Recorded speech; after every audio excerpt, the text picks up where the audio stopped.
संस्कृत भाषा व्याकरण में दो परंपराएं प्रचलित है। एक परंपरा है जिसका नाम है वारस्कृत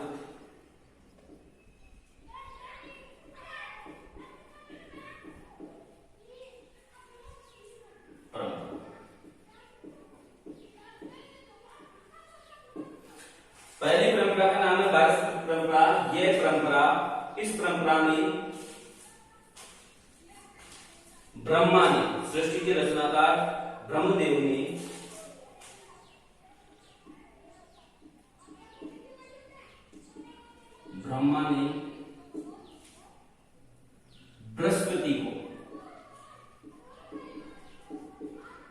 बृहस्पति देव को व्याकरण शास्त्र का ज्ञान कराया। उनको व्याकरण शास्त्र का ज्ञान कराया, उनको व्याकरण शास्त्र दिया। ब्रह्मा ने बृहस्पति देव को व्याकरण शास्त्र का ज्ञान कराया। उसके बाद बृहस्पति देव ने इंद्रदेव को व्याकरण शास्त्र का ज्ञान कराया। उसके बाद इंद्रदेव ने वायु, वरुण, यम आदि देवताओं को व्याकरण शास्त्र का ज्ञान कराया।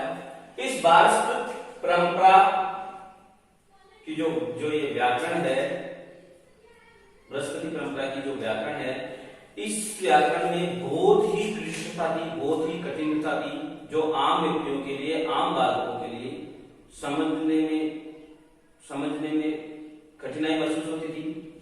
इसीलिए इस व्याकरण को कातंत्र व्याकरण या कातंत्र व्याकरण कहते हैं। इस परंपरा को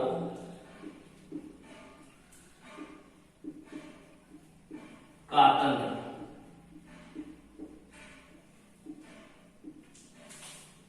के नाम से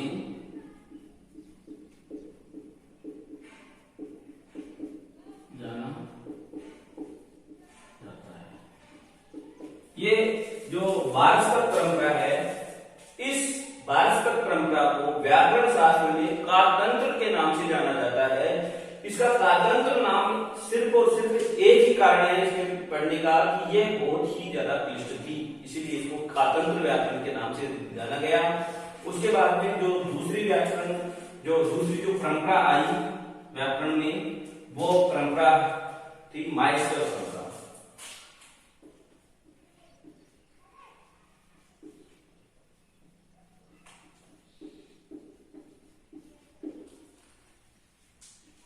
इस परंपरा में, माहेश्वर परंपरा में भगवान महेश यानी शिव, भगवान महेश ने इस वारस्कृत परंपरा में यह ध्यान रखना कि इसमें प्रथम प्रवक्ता कौन थे?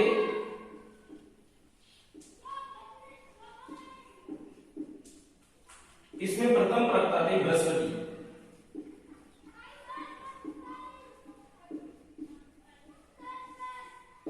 और जो प्रथम व्याकरण हुए हैं,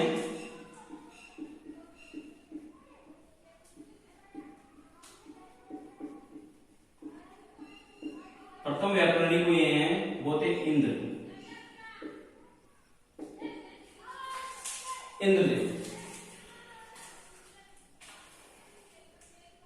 इस माहेश्वर परंपरा में महेश अर्थात शिव,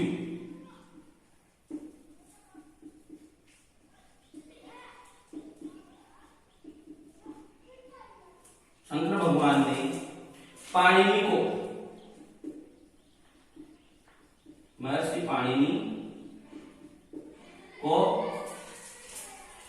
व्याकरण शास्त्र का ज्ञान करवाया।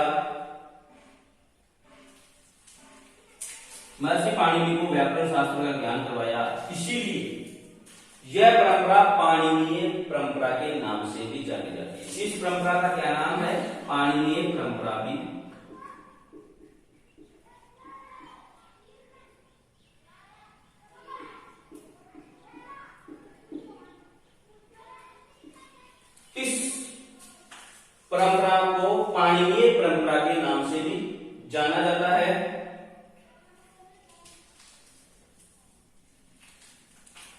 इसमें जो प्रथम व्याकरण हुए हैं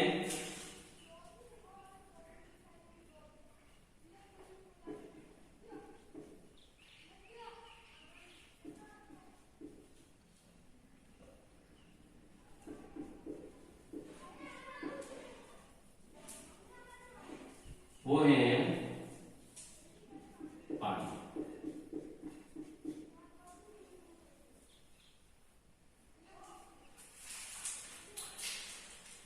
अब इस पाणिनि परंपरा या माहेश्वर परंपरा में त्रिमुनि के नाम से प्रसिद्ध हुए हैं। वो त्रिमुनि के नाम से जो प्रसिद्ध हुए हैं उसके बारे में मैं आपको बताता हूं कि जो त्रिमुनि कहलाए, पाणिनि, दूसरे हैं कात्यायन, तीसरे हैं पतंजलि। उनका अपन थोड़ा संक्षेप में उनके बारे में जानते हैं। जो त्रिमुनि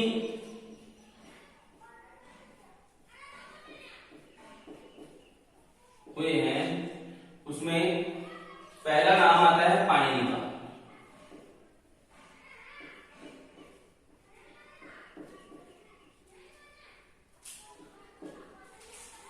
तो त्रिमुनि में उसमें पहला नाम किसका आता है? पाणिनि का। पाणिनि ने जिस ग्रंथ की रचना की थी उसका नाम था अष्टाध्यायी। ग्रंथ कौन सा है इनका?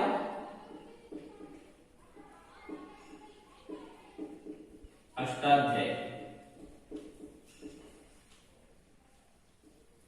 अष्टाध्यायी ग्रंथ की रचना की। इस ग्रंथ में सूत्र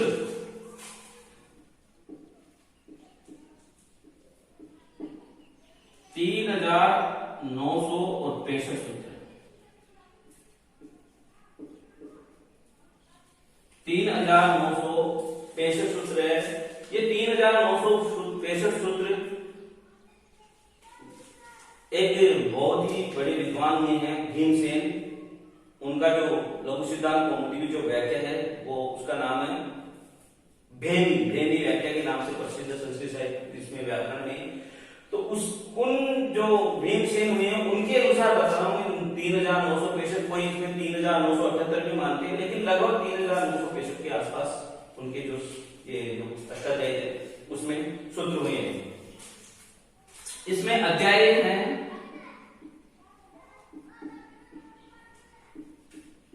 8 अध्याय हैं।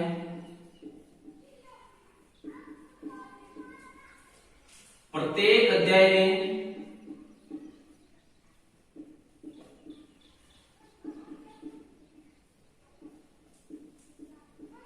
4 पाद हैं। इस प्रकार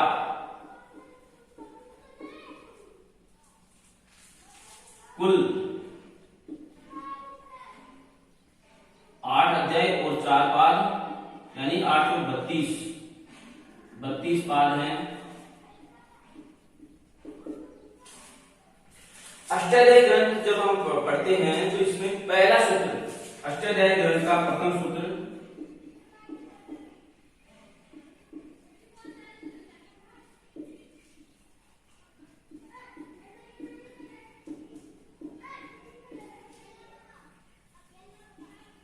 वृद्धिरादेश, ये प्रथम सूत्र का पाठ मिलता है। और इसका अंतिम सूत्र अष्टाध्यायी का अंतिम सूत्र यानी 3965वां सूत्र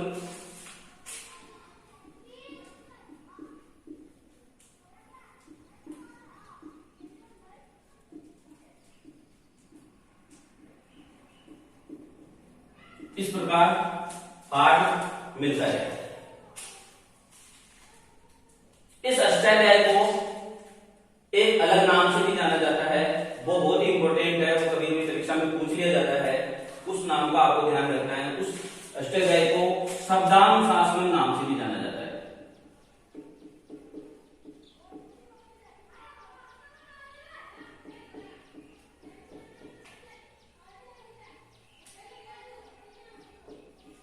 शब्दानुशासन नाम से भी जाना जाता है अष्टाध्याय को। ये अष्टाध्यायी ग्रंथ के बारे में कुछ संक्षिप्त जानकारी दी। मैं पाणिनि जी के बारे में कुछ संक्षिप्त जानकारी बता रहा हूँ। इनका जो समय सीमा है उन लोग विद्वानों ने इनका समय सीमा लगभग 500 450 से 500 ईसा पूर्व के आसपास इनका समय बताया गया है। इनके पिता का नाम फणिन था, माता का नाम इनकी का दाक्षी था और इनके गुरु का नाम आचार्य उपवर्ष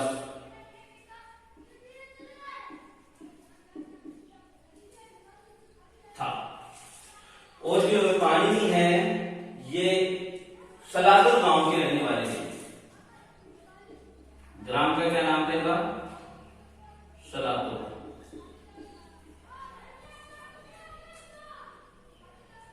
सलादुर नाम का एक गांव था, उसके ये निवासी बताते हैं। इनके जो अन्य नाम थे पाणिनि जी के,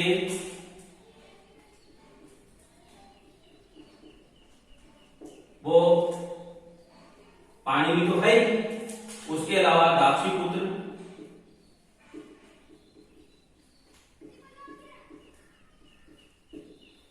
सलादुर, ये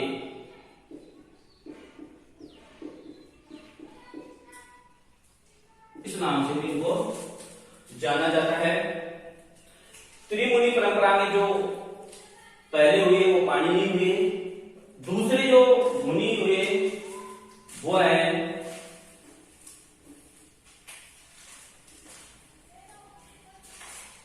कात्यायन मुनि।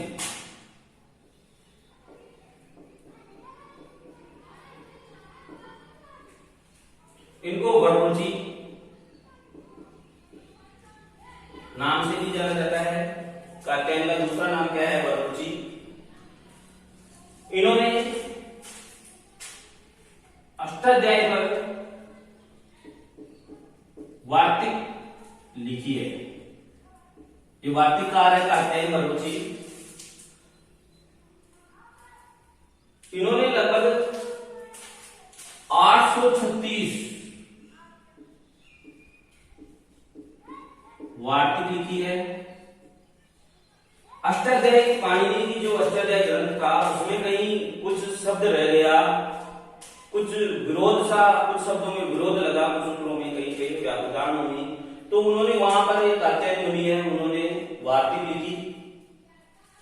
उसका निराकरण करने के लिए, उसको दूर करने के लिए, संदेह को दूर करने के लिए वार्तिक लिखी है। इनकी जो समय सीमा है कात्यायन मुनि की, वो 350 ईसा पूर्व के आसपास विद्वानों ने मानी है। इसके बाद जो तीसरे मुनि जो हमारे इस त्रिमुनि परंपरा में आते हैं, वो तीसरे मुनि हैं पतंजलि।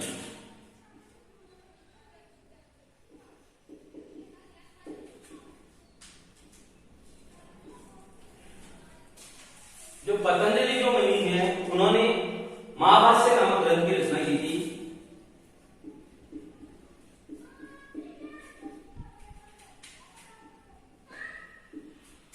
ये महाभाष्य है जो 84 आहनिकों में आहनिक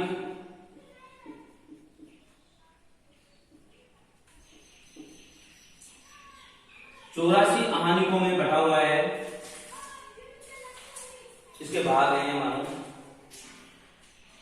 एक आहनिक का मतलब था जितना कार्य एक दिन में निवृत्त हो जाए।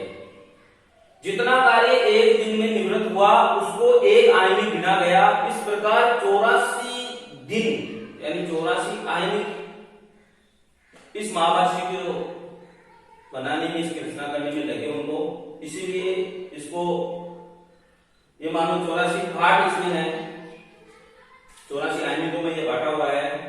84 दिन में इसका अगर ज्ञान प्राप्त किया जा सकता है, अगर हम ढंग से प्राप्त करें तो इतने भाग किए गए हैं। इनका समय जो विद्वानों ने निश्चित करने की कोशिश की है, इनका समय 200 ईसा पूर्व के आसपास विद्वानों ने माना है।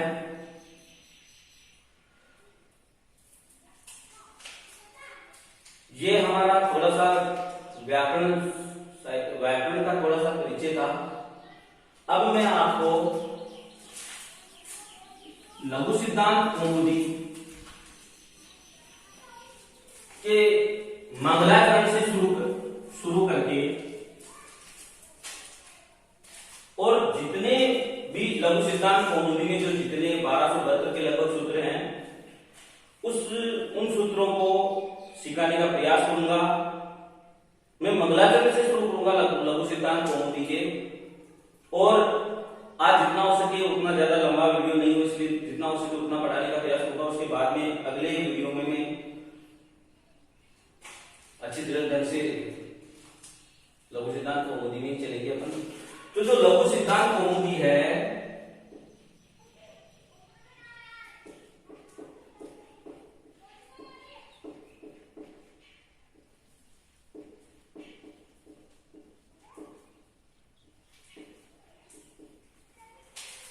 इस लघु सिद्धांत कौमुदी के रचनाकार कौन है? वृद्धराज आचार्य।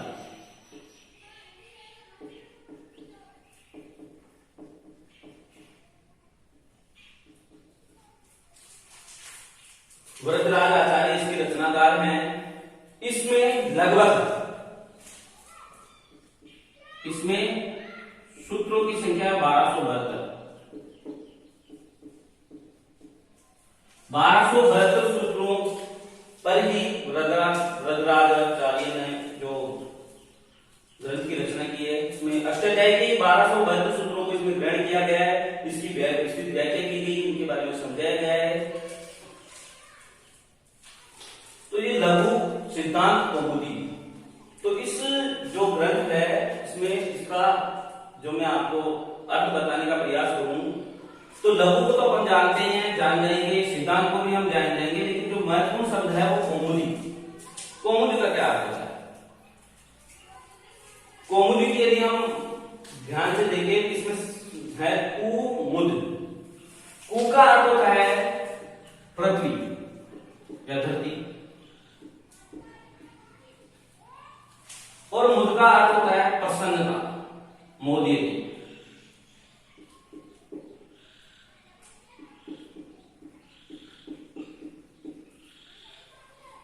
अर्थात जो पृथ्वी को, धरती को प्रसन्न करता है वो कौन होता है? चंद्रमा। तो जो चंद्रमा है और चंद्रमा की जो चांदनी है, जो कौमुदी है, इसका अर्थ चंद्रिका, इसका अर्थ क्या हुआ? चंद्रमा की चांदनी, चंद्रिका। ये जो चंद्रिका है ये कोई चंद्रमा की नहीं है। यहां पर जो ग्रंथ का लिखा है वो कौमुदी चंद्रिका कैसी है, चांदनी कैसी है? सिद्धांतों की चांदनी है। यहाँ सिद्धांत का नाम कौमुदी, सिद्धांतों की चांदनी। और वो भी कैसे सिद्धांत? बहुत ही कम, जो अष्टाध्यायी में 3965 सिद्धांत थे, उनको वृद्धराजाचार्य ने बहुत कम सूत्रों में 1272 सिद्धांतों को लेकर ही एक बालकों को व्याकरण का ज्ञान को देने का प्रयास किया है। व्याकरण शास्त्र में थोड़ी ज्ञान देने का प्रयास किया है, इसीलिए इस ग्रंथ का नाम रखा गया लघु सिद्धांत कौमुदी। वीडियो बड़ा नहीं हो इसलिए मैं आज इसको यहीं खत्म करता हूं। अगर वीडियो आपको पसंद आए तो इसको लाइक और शेयर जरूर करें। कल लघु सिद्धांत कौमुदी का मंगलाचरण से हम स्टार्ट करेंगे, शुरुआत वहीं से करेंगे, मंगलाचरण से। और इस लघु सिद्धांत कौमुदी के जो 1272 सूत्र हैं उनका प्रत्येक सूत्रों का हम शब्दतः समझने का प्रयास करेंगे, उनको बहुत अच्छी सरल भाषा में समझने का प्रयास करेंगे। धन्यवाद।